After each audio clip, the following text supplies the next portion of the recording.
చెప్తున్నాయి బ్రాహ్మణాలు. అరణ్యకాలు లేకపోతే forest books అనేటువంటివి ఏం చెప్తున్నాయి అంటే, ఈ యజ్ఞాలు యాగాలు అనేటువంటివి పర్ఫామ్ చేయడం వల్ల ఈ యానిమల్ సాక్రిఫికేషన్ అనేటువంటిది పెరిగిపోతుంది, ఈ జంతు బలులు అనేటువంటివి పెరిగిపోతున్నాయి. దానితో పాటు ఈ యానిమల్ సాక్రిఫికేషన్తో పాటు యజ్ఞాలు యాగాలు అనేటువంటివి చేసిన తర్వాత విపరీతమైనటువంటి అంటే యజ్ఞము యాగము అయిపోయిన తర్వాత డొనేషన్స్ అనేటువంటివి, కంట్రిబ్యూషన్స్ అనేటువంటివి, విరాళాలు అనేటువంటివి, దాన ధర్మాలు అనేటువంటివి ఎక్కువగా చేయాలి. ఈ పూజా విధానం అనేటువంటిది, ఈ వర్షిపింగ్ మెథడ్ అనేటువంటిది నచ్చటం లేదు చాలామంది, అంటే కొంతమంది బ్రాహ్మణులకు. ఇలాగా ఈ యజ్ఞయాగాలు అనేటువంటివి నచ్చగా యజ్ఞయాగాలను వ్యతిరేకించినటువంటి కొంతమంది బ్రాహ్మణులు వాళ్ళు ఈ సొసైటీని వదిలేసి, సమాజాన్ని వదిలేసి అడవులలోకి వెళ్ళి అక్కడ చిన్న ఆశ్రమాలు అనేటువంటివి కట్టుకొని, ఆ ఆశ్రమాలు కట్టుకొని అక్కడ రాసినటువంటి బుక్స్నే ఏమని పిలుస్తారు అంటే అరణ్యకాలు అని పిలవడం జరిగింది, ఫారెస్ట్ బుక్స్ అని పిలవడం జరిగింది. ఫారెస్ట్ బుక్స్ అంటే ఎవరు రాసినవి? ఫారెస్ట్ బుక్స్ అంటే ఎవరు రాసినవి? The people who left society and went to forest. The people who left society and went to forest.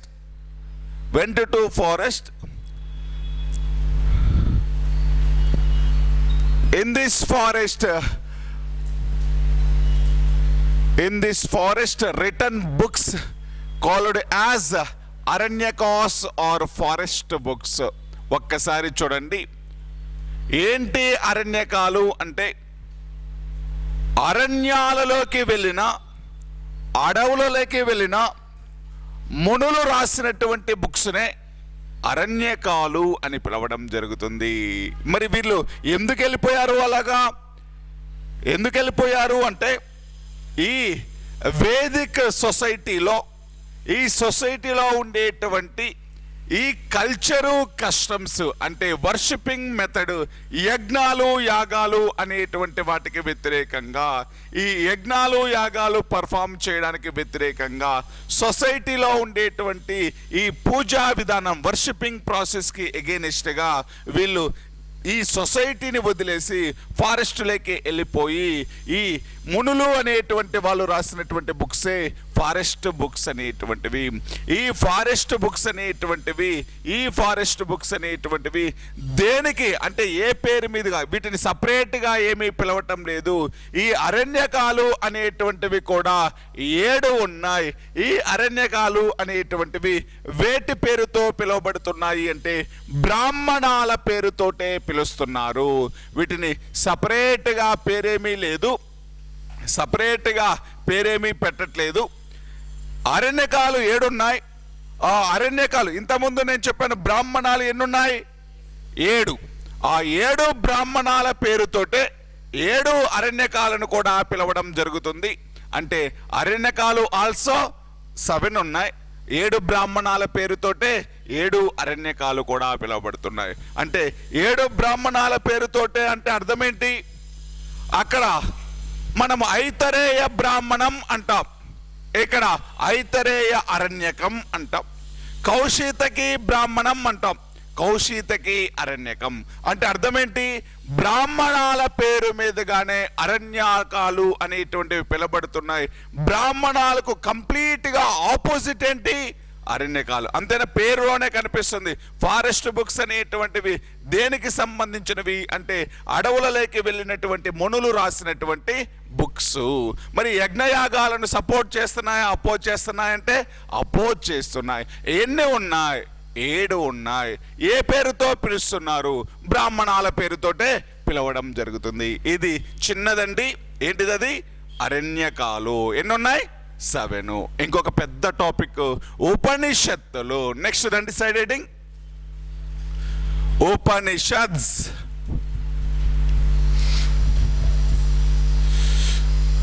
ఉపనిషత్తు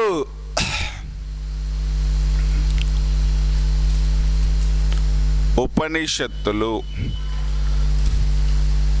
ఉపనిషత్తులనే ఉపనిషత్స్ అనేటువంటివి లాస్ట్ పార్ట్ ఆఫ్ వేదాస్, వేదాల యొక్క చివరి భాగమే Upanishad. Final part of Vedas, last part of Vedas. That's why Upanishads also called as వేదాంతము. వీటిని ఏమని పిలుస్తారండి? వేదాంతము అని పిలవడం జరుగుతుంది. వేదాంతాస్ అంటే ఎవరు? ఉపనిషత్తులు. వేద అంతము, వేదాలకి చివరన ఉండేటివి. పేరులోనే ఉంది చూడండి, వేదాంతము అంటే వేదాలకి చివర ఉండేటువంటిది, లాస్ట్ పార్ట్ ఆఫ్ వేదాస్. అంటే వేదాంతము అని దేన్ని పిలుస్తాం? ఉపనిషత్తులని. మరి ఉపనిషత్ అంటే మీనింగ్ ఏంటి అంటే దీనికి ఒక చిన్న ఎక్స్ప్లెనేషన్ చూడండి. ఉపనిషత్ అనేటువంటివి ఇవి కూడా యజ్ఞయాగాలను వ్యతిరేకించాయి. దానితో పాటు యానిమల్ సాక్రిఫికేషన్ అనేటువంటి దాన్ని కూడా అపోజ్ చేశాయి. దానితో పాటు ఉపనిషత్తులు అనేటువంటివి ఏమంటున్నాయి అంటే, ఇంతకుముందు యజ్ఞము యాగము ఎందుకు చేస్తున్నారు ప్రజలు? రాజులైనా లేకపోతే ప్రజలైనా యజ్ఞయాగాలు ఎందుకు చేస్తున్నారు? టు గెట్ మోక్ష. ఏం సంపాదించడానికి? మోక్షం సంపాదించడానికి. మోక్ష means relief from new birth. అంటే పునర్జన్మ లేకుండా ఉండడమే మోక్షము. అర్థమవుతుందని నేను చెప్పేది? మోక్షము అంటే ఏంటండి? పునర్జన్మ లేకుండా ఉండడం. మోక్షము అంటే అంతటితే మోక్షం సంపాదించుకున్నారు అంటే ఫైనల్ గా అతనికి మళ్ళీ బర్త్ ఉండదు. ఎక్కడ ఉండిపోతాడు? దేవుడి దగ్గర ఉండిపోతాడు. దానినే మోక్షము అంటాం. మరి రీబర్త్ లేకుండా ఉండడమే అంటే తర్వాత పుట్టుక లేకుండా ఉండడమే ఈ మోక్షము. మరి మోక్షము రాని వాళ్ళు ఏం చేస్తుంటారు? ఇంకా మళ్ళీ మనిషిగానో లేకపోతే చీమగానో ఏదో ఒక ఆర్గానిజం లాగా పుడుతూనే ఉంటారు. అలా రిపీటెడ్గా బర్త్లు వస్తున్నాయి అంటే మోక్షం రాలేదు అని. మోక్షం వచ్చింది అంటే అంతటితోటి ఇంకా నెక్స్ట్ బర్త్ అనేటువంటిది ఉండదు. మరి మోక్షం సాధించాలి అంటే వేదాలు కానీ లేకపోతే ఈ వేదిక లిటరేచర్ లో ఉండేటువంటి చాలా పార్ట్స్ ఏం చెప్తున్నాయి? వేద సాహిత్యం ఏం చెప్తుంది అంటే, మోక్షం పొందాలి అంటే యజ్ఞం చేయాలి, మోక్షం పొందాలి అంటే జంతు బలులు ఇవ్వాలి అని చెప్తున్నాయి. కానీ ఈ వేదాంతము అని పిలువబడే ఉపనిషత్తు ఏమంటుంది అంటే, మోక్షం పొందాలి అంటే no need to get animal sacrification, no need to perform yajnas and yagas, only the path to get moksha is jnana marga. అంటే నాలెడ్జ్ని సంపాదించడం ద్వారా, జ్ఞానాన్ని సంపాదించడం ద్వారా మోక్షం సాధించవచ్చు అంటుంది. ఎవరు? ఉపనిషత్తులు. నువ్వేమీ యజ్ఞం చేయాల్సిన పనిలా, నువ్వేమీ యాగం చేయాల్సిన పనిలా, నువ్వేమీ జంతువులను ఇవ్వాల్సిన పనిలా. ఏం చేయడం వల్ల కూడా మోక్షం వస్తుంది? ఏం చేయం? జ్ఞాన మార్గం ద్వారా కూడా మోక్షం వస్తుంది. నాలెడ్జ్ని సంపాదించడం ద్వారా కూడా ఏమొస్తుంది అంటే మోక్షం అనేటువంటిది వస్తుంది. By getting knowledge also we will get moksha అన్నది ఎవరు అంటే ఉపనిషత్ అనేటువంటిది. ఉపనిషత్తులు అనేటువంటివి వేటిని అపోజ్ చేశాయి? యజ్ఞాలు యాగాలు అనేటువంటివి. ఇప్పుడు తర్వాత వచ్చినటువంటి బౌద్ధ మతమైన జైన మతమైన అంటే బౌద్ధ మతము జైన మతంలో ఉండేటువంటి కంటెంట్ అనేటువంటిది దేనిని అంటే ఆ కంటెంట్ అనేటువంటిది ఆల్రెడీ దేంట్లో ఉంది? ఉపనిషత్తులో. బౌద్ధ మతము జైన మతము అనేటువంటివి ఎందుకు వచ్చాయి? వేటికి అగెనిస్ట్ గా వచ్చాయి? హిందూ మతంలో. అప్పటికి ఇంకా హిందూ మతం రాలేదు. ఈ వేదాలను ఆధారంగా చేసుకొని ఉండేటువంటి మతాన్ని, యజ్ఞయాగాల గురించి చెప్పేటువంటి మతాన్ని, యానిమల్ సాక్రిఫికేషన్ గురించి చెప్పేటువంటి మతాన్ని వైదిక మతము అని పిలిచేటువంటి వాళ్ళు. ఇంకా హిందూ మతం లాగా ట్రాన్స్ఫార్మ్ అవ్వలేదు. ఇనీషియల్గా హిందూ మతము అనేటువంటిది ఎలా పిలువబడేది? వైదికం. అంటే వైదిక మతము అని పిలువబడేది. వైదికం అంటే వేటి ఆధారంగా ఉన్నటువంటి మతము? వేదాల ఆధారంగా ఉండేటువంటి మతము. వేదాల ఆధారంగా ఉన్నటువంటి మతాన్ని వైదిక మతము అని పిలిచాం. ఈ వేదాల ఆధారంగా ఉన్నటువంటి వైదిక మతము అంటే వైదిక మతానికి వ్యతిరేకంగా వచ్చినటువంటి మతాలే బౌద్ధ, జైన మతాలు. వైదిక మతంలో ఉండేటువంటి ఆచారం ఏంటి? యజ్ఞయాగాలు చేయడం, జంతు బలులు ఇవ్వడం. వీటికి వ్యతిరేకంగా వచ్చినటువంటివే బౌద్ధ, జైన మతాలు. బౌద్ధ, జైన మతాలు ఏం చెప్పినవి అంటే యజ్ఞము చేయాల్సిన పని లేదు, యాగము చేయాల్సిన పని లేదు, జంతు బలులు ఇవ్వాల్సిన అవసరం లేదు. సొసైటీలో ప్రతి ఒక్కరికి మోక్షాన్ని పొందేటువంటి రైట్ ఉంది. ఎలా పొందొచ్చు అంటే జ్ఞానం సంపాదించడం ద్వారా మోక్షం పొందొచ్చు. ఎవరు చెప్పారు? బౌద్ధ, జైన మతాలు. అది ముందే ఎవరు చెప్పారు? ఉపనిషత్తులు అనేటువంటివి. By getting knowledge we will get మోక్ష అన్నది ఎవరు అంటే ఉపనిషత్తులు. మరి ఉపనిషత్ అంటే అర్థం ఏంటి అంటే గురువు దగ్గరకు వెళ్ళి గురువు పాదాల దగ్గర కూర్చొని అతని వద్ద నుండి జ్ఞానం పొందడం. ఉపనిషత్ అంటే అర్థం ఏంటండి? గురువు పాదాల దగ్గర కూర్చొని జ్ఞానాన్ని పొందడాన్ని ఏమని పిలుస్తారు అంటే ఉపనిషత్తు అని పిలవడం జరుగుతుంది. ఉపనిషత్ అంటే మీనింగ్ అది. ఉపనిషత్ అంటే మీనింగ్ ఏంటి అంటే గురువు పాదాల దగ్గర కూర్చొని, అంటే ఆయన దగ్గర కూర్చొని, ఆయన పాదాల దగ్గర కూర్చొని ఆయన చెప్పేటువంటిది విని నాలెడ్జ్ని సంపాదించడం, ఆయన దగ్గర నుంచి తెలియనివి తెలుసుకోవడమే ఉపనిషత్ అంటే అర్థం. ఉపనిషత్ అంటే అర్థం ఏంటండి? Getting knowledge by sitting at the feet of గురువు కాళ్ళ దగ్గర, గురువు పాదాల దగ్గర కూర్చొని జ్ఞానాన్ని సంపాదించడాన్ని ఉపనిషత్ అని పిలవడం జరుగుతుంది. ఉపనిషత్తునే ఏమని పిలిచాం? వేదాంతము. ఎందుకని పిలిచాం? వేదాలకు చివర ఉంటాయి కాబట్టి వేదాంతము. ఎండ్ పార్ట్ ఆఫ్ వేదాస్ అని పిలిచాం. ఉపనిషత్తులు ఏమని చెప్తున్నాయి? యజ్ఞయాగాలు చేయాల్సిన అవసరం లేదు. మోక్షం పొందాలి అంటే జ్ఞాన మార్గం అనేటువంటిది సరిపోతుంది. ఆ జ్ఞానాన్ని ఎలా సంపాదించాలి? గురువు పాదాల దగ్గర కూర్చొని సంపాదించాలి. గురువు దగ్గర వెళ్ళి, ఆయన దగ్గరికి వెళ్ళి, ఆయన పాదాల దగ్గర కూర్చొని మోక్షాన్ని సాధించాలి అంటుంది ఉపనిషత్ అనేటువంటిది. మరి ఈ ఉపనిషత్తుల సారాంశం ఆధారంగా, అంటే ఈ ఉపనిషత్తుల్లో ఉండేటువంటి సారాంశము అనేటువంటిది తర్వాత కాలంలో, అంటే వైదిక మతానికి అగైనెస్ట్ గా స్టార్ట్ చేసినటువంటి బౌద్ధ, జైన మతాలు అనేటువంటివి, దాంట్లో ఉండేటువంటి కంటెంట్ ఏంటి అంటే ఉపనిషత్తుల యొక్క సారాంశము అనేటువంటిది. మరి ఇవి ఎవరికి ఎక్కువ ప్రయారిటీ ఇస్తున్నాయి? ఉపనిషత్ అంటే ఎవరికి ప్రయారిటీ ఇస్తున్నాయి అంటే గురువుకి ఎక్కువగా ప్రయారిటీ ఇస్తున్నాయి. ఇప్పుడు ఉపనిషత్తులు అనేటువంటివి టోటల్గా ఇనీషియల్గా 1180 ఉండేటివి. ఇనీషియల్గా ఎన్ని ఉండేటువంటి? 1180. ప్రజెంట్ అన్నీ మనకు అవైలబుల్లో లేవు. ఎన్ని మాత్రమే అవైలబుల్లో ఉన్నాయంటే 108 అనేటువంటివి. టోటల్ ఎన్ని ఉపనిషత్తులు ఉండేటివి? 1180 ఉపనిషత్తులు ఉండేటివి. కానీ ప్రజెంట్ మనకు ఎన్ని మాత్రమే అవైలబిలిటీలో ఉన్నాయి అంటే 108 ఉపనిషత్తులు మాత్రమే ఉన్నాయి. మరి ఈ ఉపనిషత్తులు అన్నింటిలోకెల్లా, ఈ ఉపనిషత్తులు 108 ఉపనిషత్తులేకి అన్నింటిలోకెల్లా ఓల్డెస్ట్ ఉపనిషత్తు 108 ఉపనిషత్తులు అంటున్నాం. ఆ 108 ఉపనిషత్తుల్లోకెల్లా ఓల్డెస్ట్ ఉపనిషత్తు ఏంటి అంటే బృహదారణ్యకో ఉపనిషత్.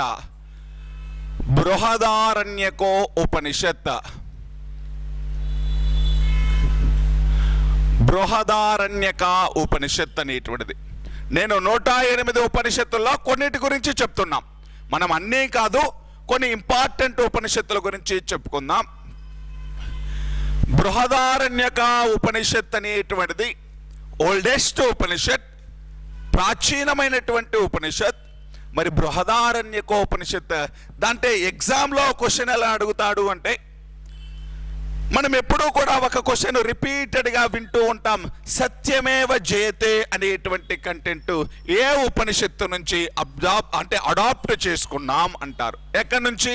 ముండకోపనిషత్. అంటే అది ఒక ఉపనిషత్. ముండకోపనిషత్ అనేటువంటిది ఒక ఉపనిషత్తు.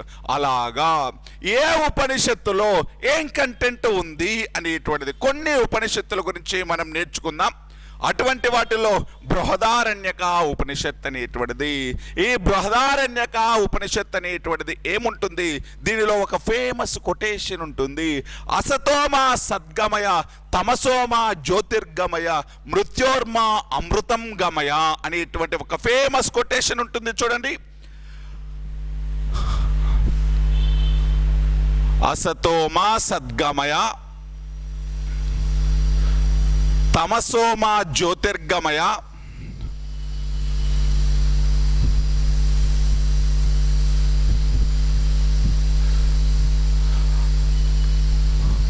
మృత్యోర్మ అమృతం గమయ.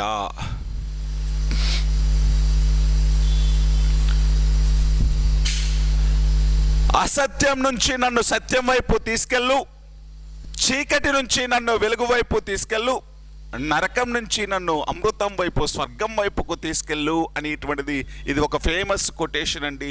ఈ ఫేమస్ కొటేషన్ తమసోమ ఒక్కోసారి ఎలా అడుగుతాడు అంటే, తమసోమ జ్యోతిర్గమయ అను సెంటెన్స్ ఏ ఉపనిషత్తులో ఉంది అంటాడు. ఏ ఉపనిషత్తు అది? బృహదారణ్యకో ఉపనిషత్ అనేటువంటిది చాలా చాలా ఇంపార్టెంట్ అండి. బృహదారణ్యకో ఉపనిషత్ అనేటువంటిది ఓల్డెస్ట్ ఉపనిషత్తు. దీనిలో ఉండేటువంటి ఫేమస్ కొటేషన్ ఇది. ఇంకొక ఉపనిషత్తు గురించి రాసుకుందాం. ఇంకొక ఉపనిషత్తు ఏంటి అంటే కఠోపనిషత్ అనేటువంటిది. కఠోపనిషత్ అనేటువంటిది కఠోపనిషత్ అండి. ఓకేనా? కఠోపనిషత్ అనేటువంటిది పేర్లన్నీ ఇంగ్లీషు తెలుగు అన్నీ ఒకటేనండి. కఠోపనిషత్.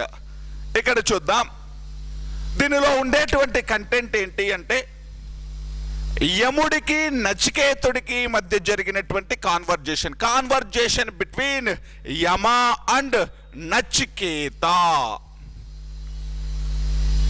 నచికేతుడికి యముడికి మధ్య ఉండేటువంటి కాన్వర్జేషన్, నచికేతుడికి యముడికి మధ్య ఉండేటువంటి కాన్వర్జేషన్ ఎగ్జామ్లో చాలాసార్లు అడిగినటువంటి బిట్టండి. నచికేతుడు యముడికి మధ్య జరిగినటువంటి సంభాషణని ఏ ఉపనిషత్తు ప్రస్తావించింది? కఠోపనిషత్ అనేటువంటిది. ఏముంటుంది కఠోపనిషత్తులో అంటే, నచికేతుడు అనేటువంటి వ్యక్తి తన తండ్రి అంటే ఏమంటాడు అంటే, ఆయన యాక్చువల్గా అంటే కోపంలో ఒక మాట అంటాడు నచికేతుడిని, నువ్వు చనిపో అని చెప్పేస్తాడు. చనిపో అనగానే అతను ఎక్కడికి వెళ్ళిపోతాడు? తండ్రి మాటని జవదాటకుండా చనిపోయి నేను యముడి దగ్గరికి వెళ్ళిపోతాను అని చెప్పేసి చనిపోతాడు. యముడి దగ్గరికి వెళ్ళిపోతాడు.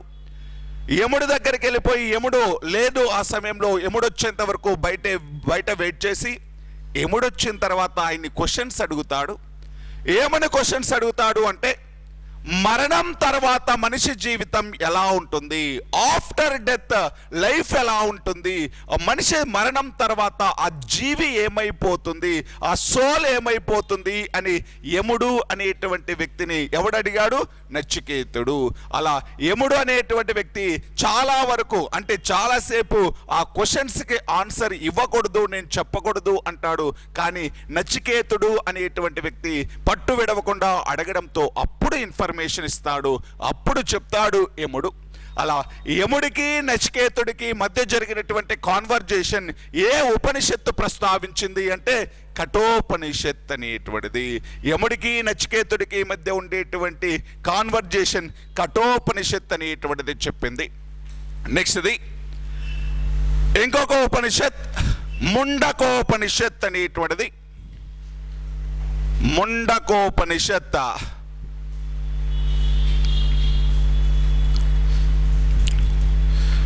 ముండకోపనిషత్ అనేటువంటిది ఇది ఏమి ఇన్ఫర్మేషన్ ఇస్తుంది అంటే సత్యమేవ జయతే.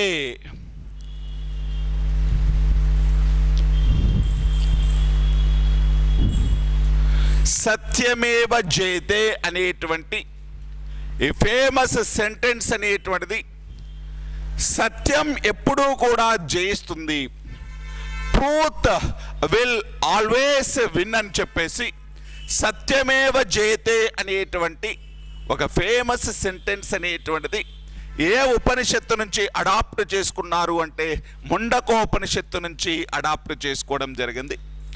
నెక్స్ట్ ఇంకొక ఉపనిషత్ జబల ఉపనిషత్. జబల ఉపనిషత్, జబల ఉపనిషత్, జబల ఉపనిషత్ అనేటువంటి దానిలో ఏముంటుంది అంటే ఆశ్రమ ధర్మాలు, లేకపోతే ఇట్ గివ్స్ ఇన్ఫర్మేషన్ అబౌట్ ఆశ్రమాస్, ఆశ్రమ ధర్మాల గురించి ఇన్ఫర్మేషన్ ఇస్తుంది. ఆశ్రమాలు అనేటువంటి వాటి గురించి ఇన్ఫర్మేషన్ ఇస్తుంది. ఆశ్రమ ధర్మాలు అనేటువంటివి ఇంగ్లీష్లో కూడా ఆశ్రమాలేనండి ఇవి. ఆశ్రమాలు అనేటువంటి వాటి గురించి ఇన్ఫర్మేషన్ ఇస్తుంది. ఆశ్రమాలు అనేటువంటివి మొత్తం 4 ఉంటాయి. మనిషి జీవిత కాలంలో మొత్తం ఆశ్రమాలు అనేటువంటివి 4 ఉంటాయి. ఆశ్రమం అంటే స్టేజెస్. మనిషి యొక్క జీవిత కాలంలో ఎన్ని స్టేజెస్ ఉంటాయి? 4 స్టేజెస్ ఉంటాయి. అవి బ్రహ్మచర్యము, తర్వాత బ్రహ్మచర్యాశ్రమం, గృహస్థాశ్రమం, వానప్రస్థాశ్రమం, సన్యాసాశ్రమం. మొత్తం ఎన్ని స్టేజెస్ ఉంటాయండి? 4. ఒక్కసారి చూడండి ఆశ్రమాలు ఏంటివేంటివి అవి. ఫస్ట్ది బ్రహ్మచర్యాశ్రమం, బ్రహ్మచర్యాశ్రమం. రెండోది గృహస్థాశ్రమం. మూడోది వానప్రస్థాశ్రమం. నాలుగోది సన్యాసాశ్రమం. మనిషి జీవిత కాలంలో ఈ 4 స్టేజెస్ అనేటువంటివి ఉంటాయి. ఈ 4 స్టేజెస్ని ఏమంటాం? ఆశ్రమాలు. అంటే ఆశ్రమాలు ఎన్ని? 4. నేను ఇంతకుముందు చెప్పాను చూడండి, ఉదయం మీకు చెప్పింటాను. స్మృతి సాహిత్యం అనేటువంటి దాని కింద లాస్ట్లో ఆశ్రమాలు అని చెప్పింటాను. ఆ ఆశ్రమాల గురించి ఇక్కడే నేర్చుకుంటున్నాం. ఆ ఆశ్రమాల గురించి ఎవరు ఇన్ఫర్మేషన్ ఇస్తున్నారు?